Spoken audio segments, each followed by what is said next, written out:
Because I'm a vegetarian, I actually like to share with people how to make simple swaps to their dishes to make it into a plant-based meal. I have known people who have done this, or you have done this before. You just take a tub of ice cream and then you're sitting in front of the TV and you're just eating it straight from the tub. I'm pretty sure some of you may be aware of this scenario.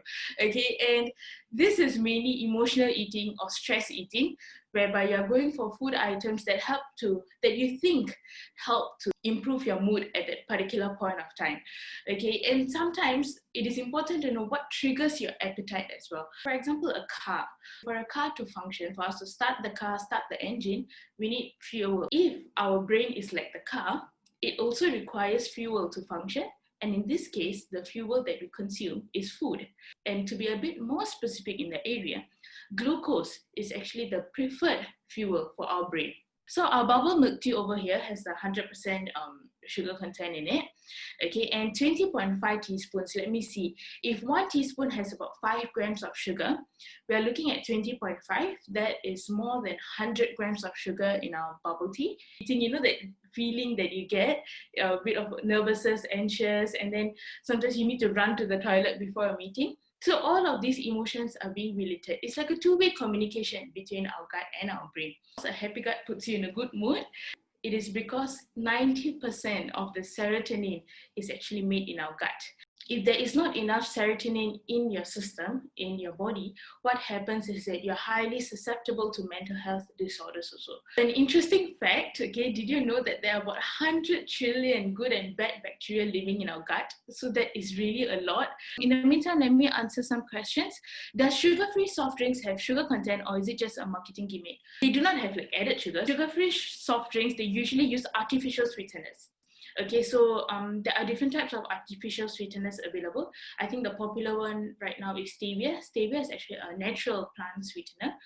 The problem is we do not know the effects of artificial sweeteners on our health for a longer period. I'm going to show you these two recipes. How can it be done in one pot? Taste is really simple. Okay, the ingredients is galangal. The top layer, like this one's here, you actually can use that to make or fragrant your soup. I like red onions actually because it's really fairly sweet as compared to the yellow one.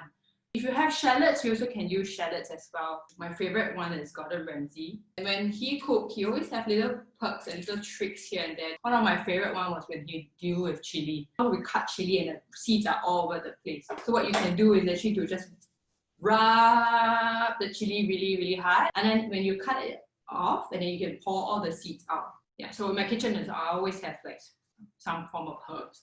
So spring onions is like my staple. I have coriander as well. Usually we use this for garnish or for fish, or we steam fish, right? Here, this one, this part here, this is like the most fragrant part of the coriander. Usually when I want to make sauces, I cut this bit into really, really, really tiny bits.